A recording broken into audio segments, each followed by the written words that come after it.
Эрхэм үзэгч та бүхнийхээ амрыг ирэн мэдчилээ. Монгол түмний минь уламжлалт их сар шинийн баяр төгсөн энэ цаг үед эх орны төлөө нэвтрүүлгээ эрхэм таны хүртэл олгож байгаадаа баяртай байна.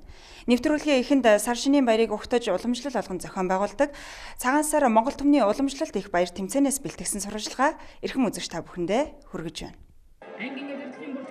Үндэсний соёл урлагийг нийтэд сурчлан таниулах, Монгол соёлын нөлөөллийг дээшлүүлэх, давтагдчихгүй чанарыг нь баталгаажуулах, Монгол түмний ахуй амьдрал, өв соёл, ардын уламжлалт ёс заншлыг түгээн дэлгэрүүлэх, сурчлан таниулах, анги байгууллагуудын харилцаа хамтын ажиллагааг үргэлжлүүлэх, эргэн цэргийн харилцааг бэхжүүлэх зорилгын дор цэргийн дуужгийн эрдмийн чуулгаас санаачлан, зэвсэг түвшний жанжин штабтай хамтран зохион байгуулж ирсэн уг тэмцээн энэ жил 15 дахь жилдээ амжилттай өрнөлөө.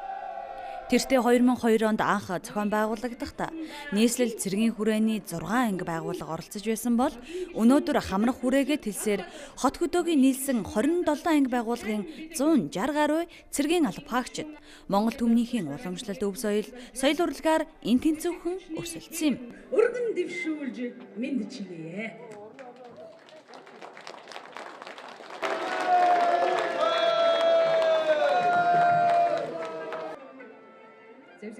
Оролцох хүрээ, оролцогчдын урам чадвар жилээс жилд нэмэгдэж байгаа тус тэмцээнд удирдамжийн дагуу нэг анги байгууллагаас тус бүр 6 оролцогч оролцох бөгөөд тэмцээн 2 үе шаттай өрнөн.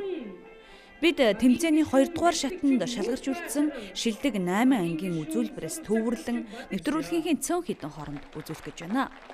Тус тэмцээнд зэвсэгт хүчний тэг 32 дугаар ангийн, онч мэрэгэн баг, тэг 27 дугаар ангийн, эв баг, тэг 84 дугаар ангийн наадга баг, 124 дугаар ангийн алтан хорл баг, 119 дугаар ангийн соён баг, 350 дугаар ангийн инхийн хүлэг баг, 167 дугаар ангийн говийн зочин баг, 337 дугаар ангийн хөсөгтөн багууд тунаж үлдсэн юм.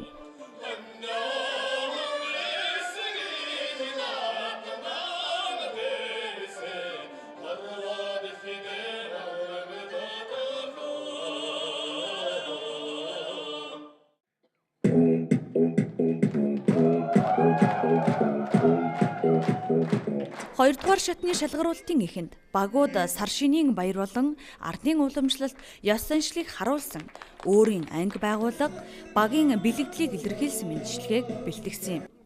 Тус даалгаврыг урлагийн бүхэл төрөл хэлбэрээр илэрхийлж болохын сацуу багийн гишүүд бүгд хамрагдах учиртай.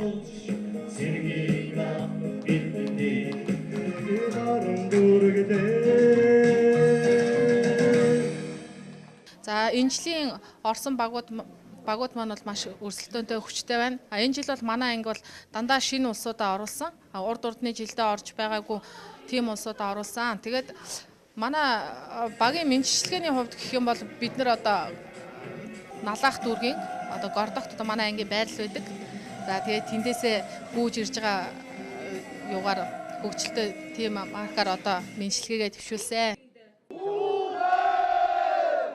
Мэндчилгээг бол урлагийн одоо ямар ч төрлөөр өөрсдөө одоо зохион байгуулж тавьж болно гэсэн юм өдөрлөмж ирсэн. Бид бүхний юу гэхээр говийнхаа одоо онцлогийг харуулъя. Говьд одоо үүр гүйцэтгэж байгаа ангийнхаа онцлогийг харуулъя гэсэн байдалтайгаар энд ирсэн. Тэгээ мөн одоо энэ хүний одоо аян дээр үгээ өөрөө зохиож ингээд авчирч сайхан тавилаа тайзан дээр. Би өрөлтгөний хэмнөөс амгалан зингэр хадгаан дэлгэн барьж амрыг гэрэн мэндчилъя. Өргөн хүнтэй наадамдаа өргөө уцаагаан гэртээ ут хотол олноороо түмэнжуулахын өвзийтэй сайхан өрөөлийг өөдөөд нь өргөн барин дэвшүүлэн айлтгая. Манай багийн мэндчилгээ бол мундаг одоо утга санаа агуулсан байгаа.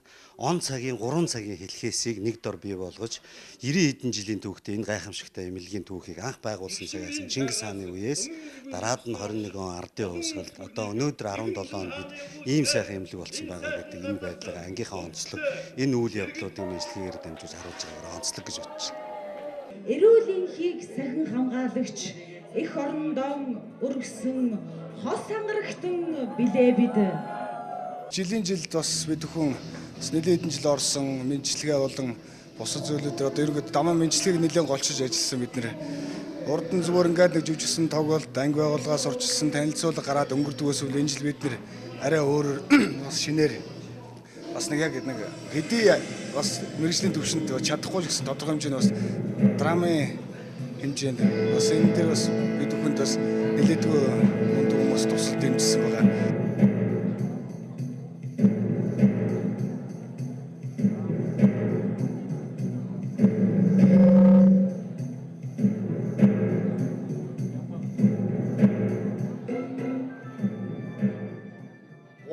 Замбуу твд гарын минь хумс ганцг тэгэ болтол эмцвийг сэгсэн билээ. Наран саран ивэлцсэн хүн улсаа андуулан бадруул гэж хөх тэнгэр бидэнд зарлагдсан. Өрөн голын чанарт бидний дайсан шулаад байхад өргөсөөд тайраад байхад уртсаад байна.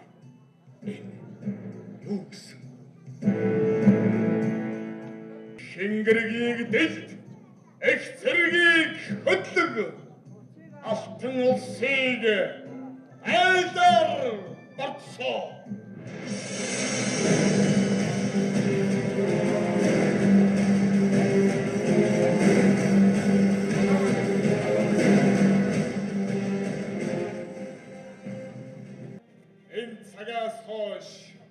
Энэ өдрийг цагаан сар хэмээн нэрийдээ. Отолднорон үйд өргөн дэлгэр хэндгэлтгвэ. Өргөний сүнгэл цагаан тогны их цагаан сүлтийг залхтун их Монгол бүрэн үйд амдан атрагалтуай.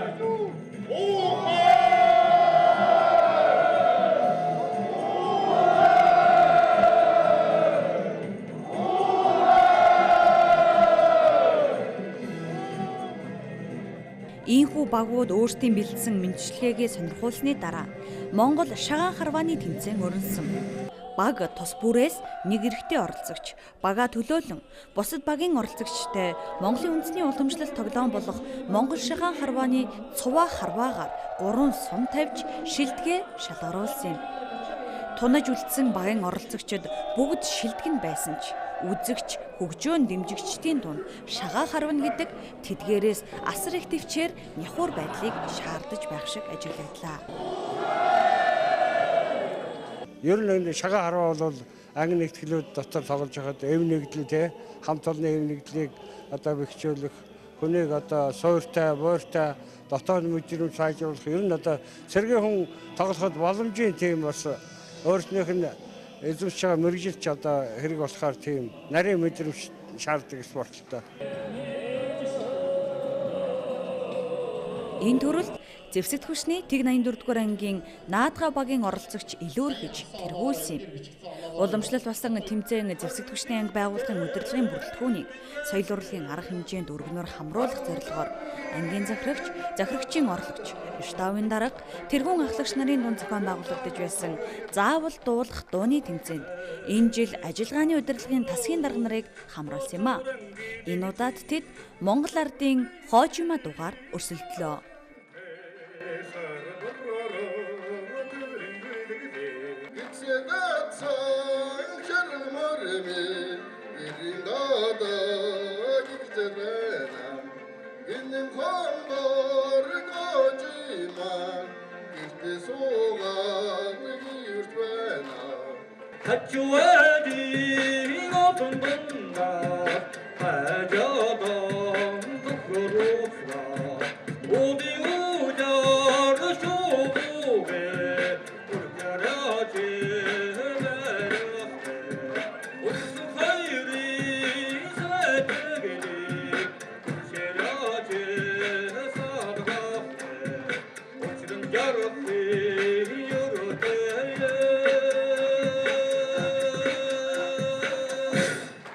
Уламжлагдаж ирсэн Монгол ухаан гэж юутайч зүрлэшгүй нандин өв.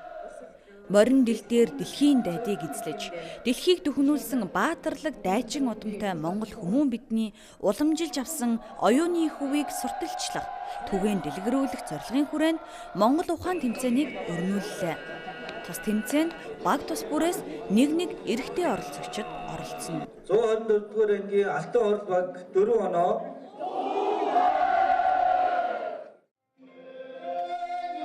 Тэмцээний удирдамжийн дагуу сонгогчлуулах 10 дууны жагсаалт жил бүр ардын богино дуу, харилцаа дуу, хошин дуу, домогт дуу, баруун Монгол ардын дуу гэх мэтээр өөрчлөгдөж ирсэн. Энэ жилийн тухайд баруун Монгол ардын дууны тэмцээн өрнөсөн. Уг тэмцээнд багийн гишүүдээс нэг хүн оролцож багтаа оноо авчрах юм.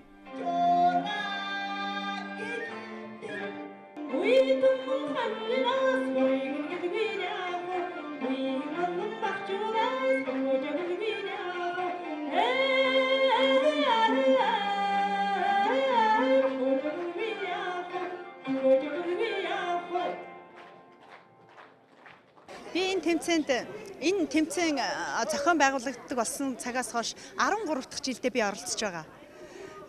Энэ юугаар оролцож ирсэн гэвэл би одоо ардын дуу дуулдгаар жил болгон оролцож ирсэн. Манай ангийн одоо алтан хорол баг амжилттай оролцож энэ тэмцээнээс 2 удаа тэргүүн байр, 6 одоо 3 дугаар байранд орж ирсэн бол энэ жилтэйгээ 7 удаа 3 дугаар байранд орлоо.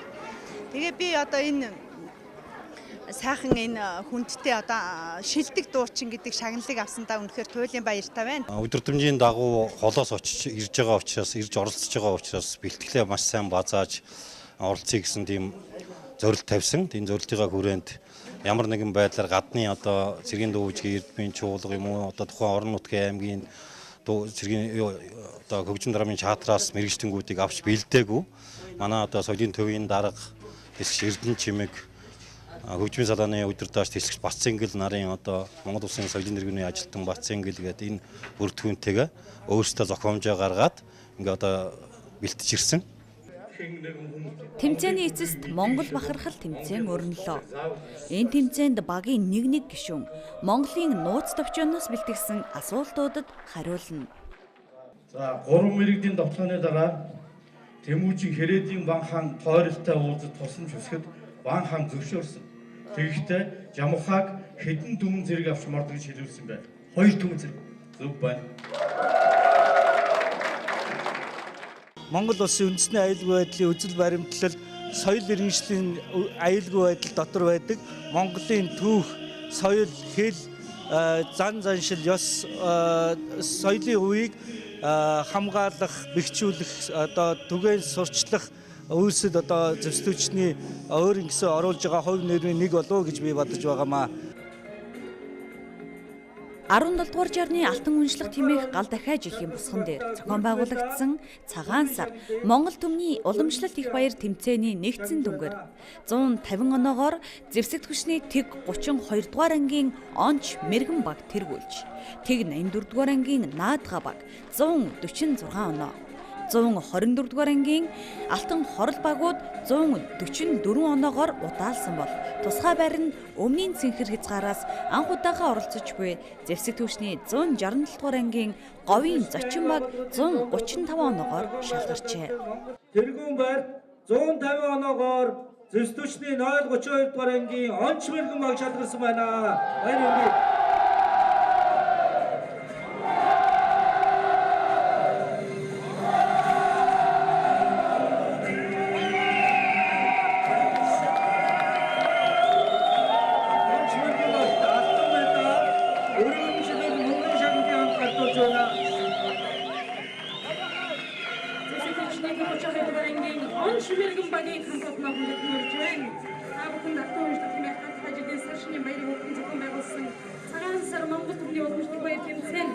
Хамтын хүч эвэн айрамд авьяас бидэг уруханаар шатгаран тэргүүн байр эзэлсэнд баяр хүргэж өргөмжлөл хадгалуулав.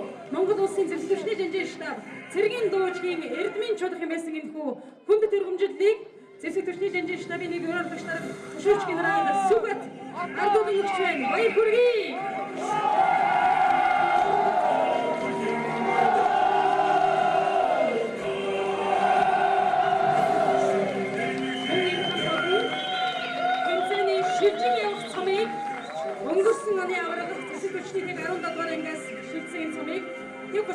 ангийнханд ерөнхий шүүгч хурандаа төмөр хоёрыг ардуулан өгч байна.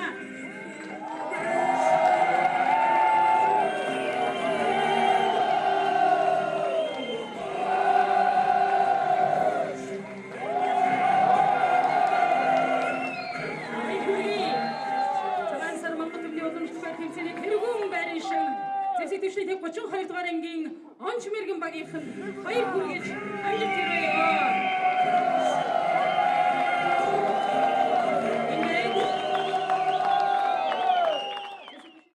Энэ жилийн цагаан сар Монгол түмний уламжлалт хоёр тэмцээний онцлогийг бий юуж харж байна гэхээр за өмнөх жилүүдээс ангиуд манд маш ирч хүчтэй өрсөлдөг болсон.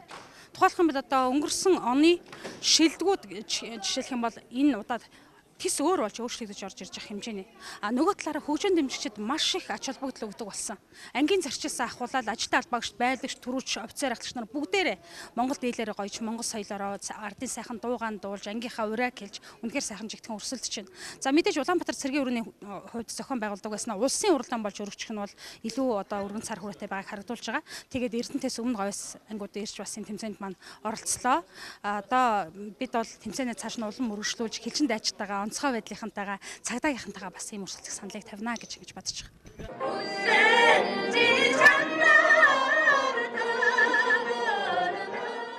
Ийхүү Монгол хэмээх тусгааруулсан батлан хамгаалах тангарагтай дайчин ирсэн мэн хөг аялгуу, ёс заншил, уламжлалт Монгол ухаанаараа 15 дахь жилдээ амжилттай өрсөлдлөө. Цэрэг эрс та бүгдийн минь оюуны мэлхмийн үргэлж гэж ардын уламжлалт Монгол ахуй ёс заншил соёл урлагаа хөгжөөн дэлгэрүүлж хойч үедээ өвлүүлэн үлдээж байхын ёроолыг айлтгая.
Улс орон дээр үйлчлэл хүндэрч байгаатай холбогдуулж Монгол Улсын засгийн газраас зарим аймагуудад улсын нөөцөөс өвс тэжээл олгоод байгаа юм. Өнгөрөх 7 хоногт 105 өвс 125 тэжээл атсан цуваа Хинтээ аймгийг зориуллаа. Засгийн газрын тусгай сангийн тухай хууль, улсын нөөцийн тухай хуулийг тус тус үндэслэн одоогийн байдлаар үйлчлэлтийн байдал хүндрээд байгаа 5 аймагт улсын нөөцийн сангаас өвс тэжээл хүргэх ажил үргэлжилсээр байна. Өнгөрөх 7 хоногт Хинтээ аймгийн улсын нөөцийн шартал гэх газар 105 өвс, 5 тонн тэжээл болон малчтад нэн шаардлагатай бараа материалыг хүргэсэн. Энэ сарын 15-ны өдөр улсын нөөцийн комиссийн дэд дарга Батлан хамгаалахын сайд Бат Эрдэнэ, онцгой байдлын ерөнхий газрын Улаанбаатар хот дахь шатхууны нөөцийн салбараас 5 машин бүхий тусламжийн цувааг өдөн гаргалаа.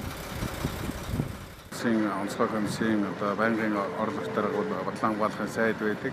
Тэгээд одоо улсын онцгой комиссийн орлогч даргын хувьд энэ одоо цагаан гарын хүндрэл, энэ үйлжилт, энэ одоо зууд цастай байгаа байдал, мөн түнчлэн одоо улс орон даяар малын гоц халдвартай ийм өвчний дэгдэлт одоо их тархалт их байгаа.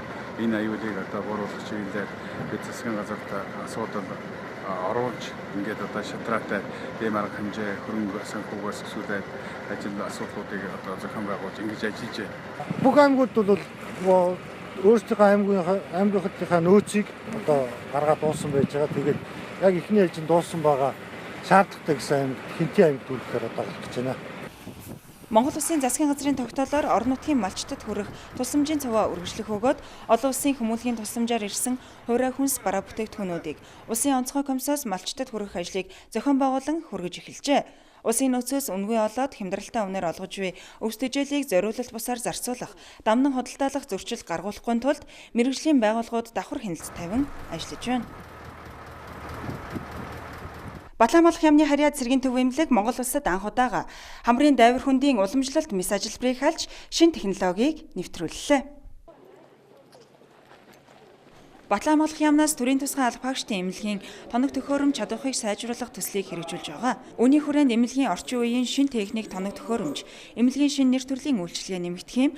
Дээрх төслийн хүрээнд шат дараалсан олон ажил хэрэгжүүлж байгаагийн нэг нь бүгд найрамдах энэтхэг улсын Мэрил тоног төхөөрөмж Мисцэслийн багаж хэрэгсэл үйлдвэрлэгч компанитай хамтран ажиллахаар болжээ. Ингэснээр Духны дайвар хөндийн өрөвслийн үед Мисцэслийн бус аргаар зүсэлт багтай өвдөлт завуур цус салдалт баг зэрэг олон давуу талтай мис ажилбарыг үйлчилгээндээ нэвтрүүллээ. Worldwide за энэхүү хагалгаа маань болохоор MIS буюу бага зүслэгтэй хийгддэг гамрын хөндийг тэлэх одоо эмчилгээний нэг төрөл байгаамаа. Дэлхийд дахинд болохоор 2004 оноос эхэлж дэлгэрж хийсэн. Бид одоо балуун сайнопластик гэдэг энэ гамрын хөндийн өвшөлт хэрэглэгдэх бүтээгдэхүүнтэй болсон учраас одоо энийг бас Монгол тайлцуулж одоо баяртай байна. Энэхүү хагалгаа маань одоо шинэ бүтээгдэхүүнтэй болсноор өнгөрсөн 8 сарын хугацаанд бол бид нар 17 улсад 400 одоо ийм хагалгааг одоо маш амжилттай хийцэн явж байна. Энэ хаалгаа бол архаг гамрит буюу монголчуудын нэрснэр бол гамрит гэсэн өвчтэй байгаа улсууд байдаг. Зөндөөд монголчууд ялангуяа их байдаг. Энийг бол мискүүгээр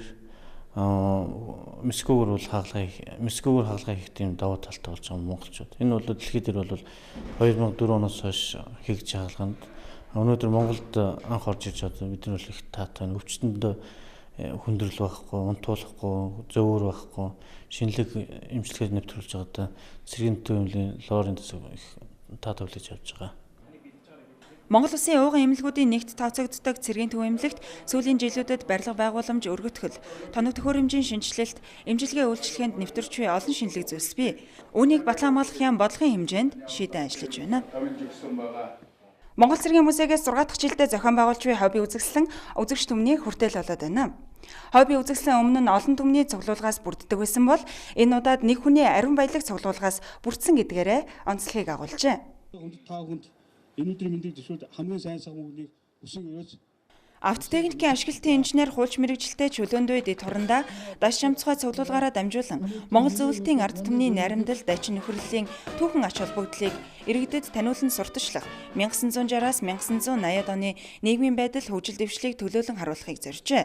Үзэгчдийн сонирхлыг татахуйс үзмрүүдээс цэргийн зориулалттай 9 ширхэг автомашин байсан юм. Үзэсгэлэнгийн нээлтийн арга хэмжээний үеэр даш шамцгай Монгол цэргийн музейн сан хөмрөгт дурсгал болгон цуглуулгаасаа зээл 130 автомашиныг бэлгэлсэн юм. Түүний цуглуулга нь зөвлөлт холбоот улсад үйлдвэрлэсэн эд зүйлүүдээс бүрдсэн бөгөөд үзмэрт 10 гаруй пенц тоглуулагч, магнитофон, мөн тооны радио хүлээн авагч, гэрэл зургийн аппарат, кино хэрэгсэл, 8 ширхэг баян хур, 40 гаруй Монгол шил шаазан эдлүүд зэрэг 300 гаруй сонирхол татахуйц эд зүйлийг дэглэн үзэгчдийн хүртэл болгож байна.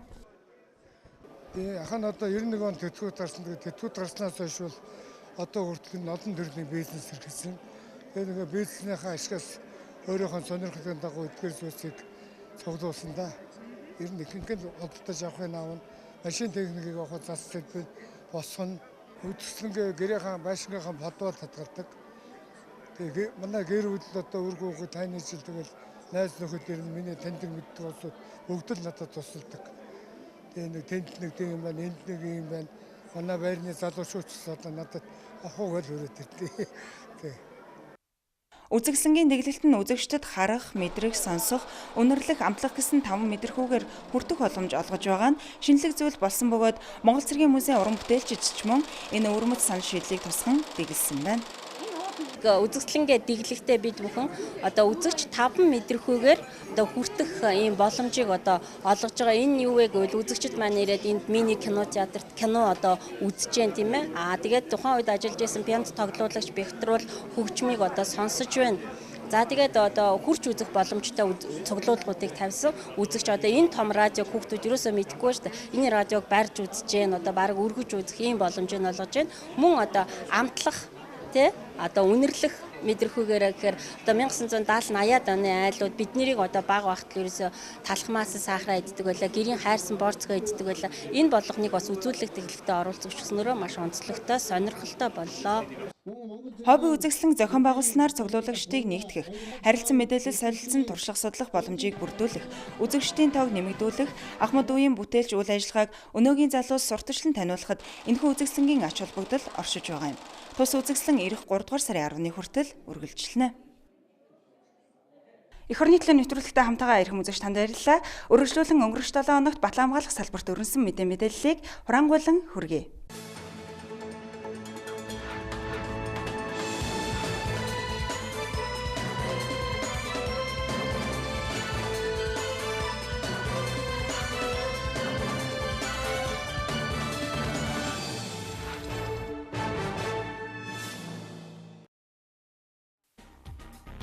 Өнгөрөх 7 хоногт Батлан хамгаалах яамны төрийн нарийн бичгийн дарга Хурандаа Батбилэг Америк нэгдсэн улсын элчин сайдын яамны дэд тэргүүн Мануэль Микалрыг Батлан хамгаалах яамнаа хүлээн авч уулзлаа. Уулзалтаар хоёр орны батлан хамгаалах зэвсэг түвшний харилцаа хамтын ажиллагаа өргөн хүрээнд хэрэгжиж байгааг онцлон тэмдэглээд цаашдын хамтын ажиллагааны талаар санал бодлоо солилцлоо. Өнгөрөх 7 хоногт Монгол улсын батлан хамгаалах яам бүгд найрамдах Итали улсын батлан хамгаалах жанжин штаб хоорондын анх дугаар зөвлөлдөх уулзалт батлан хамгаалах яамнаа боллоо. Уулзалтаар хоёр орны батлан хамгаалах салбарын хамтын ажиллагааны ач холбогдлыг тодтогхон цаашид өргөн хүрээнд хамтран ажиллах бүрэн боломжтойг илэрхийллээ. Зэвсэг түвшний жанжин штабын дарга дэслэгч генерал Даваа, цагдаагийн ерөнхий газрын дарга тэргүүн комиссар Инхтөр энэ сарын 15-ны өдөр хамтран ажиллах санамжчигт гарын үсэг зурлаа. Тус санамжчгээр хууль тогтоомжоор тогтоосон чиг үүргийн хүрээнд хамтран ажиллах, харилцан дэмжлэг үзүүлэх, иргэн байгуулах хамгаалагч, иргэний болон харуул хамгаалалтын зориулалттай галт зэвсэг эзэмших, ашиглах дадлахыг зохион байгуулахад орших юм байна. Мөн үеэр замын хөдөлгөөний аюулгүй байдлын тухай хууль, Монгол улсын ерөнхийлөгчийн нийтлэг дүрмүүдэд заасан зэвсэг түвшний авто техникийн хяналтын албаны үйл ажиллагааг хэрэгжүүлэхтэй холбоотой талуудын харилцааг зохицуулах зорилготойгоор хоёр тал хамтран ажиллах гэрээ үзгэллээ. Монгол улсын батлан хамгаалах салбар Монгол улсын зэвсэг түвшний 90 гаруй жилийн үйл ажиллагааны түүх эрдэм шинжилгээ, лавлгаа мэдээллийг архивлан хадгалж байдаг батлан хамгаалахын төв архив, мэдээллийн техникийн шинжилэл, цахим мэдээллийн сан төслийг хэрэгжүүлж байгаа. Үүний хүрээнд Тамир Инвест компанитай хамтран ажиллах санамжчигт өнгөрөх 7 хоногт гар үсэг зурлаа. Тус санамжчгээр архивын нэгдсэн цахим сан бий болгох, орчин үеийн мэдээллийн тоног төхөөрөмж өгөхий нийтийн уншлагын танхим байгуулах, цахим мэдээллийн үйлчилгээг нэвтрүүлэх, батлан хамгаалах салбар зэвсэг түвшний баримтуудыг цахим хэлбэрт оруулах боломж бүрдэх юм байна.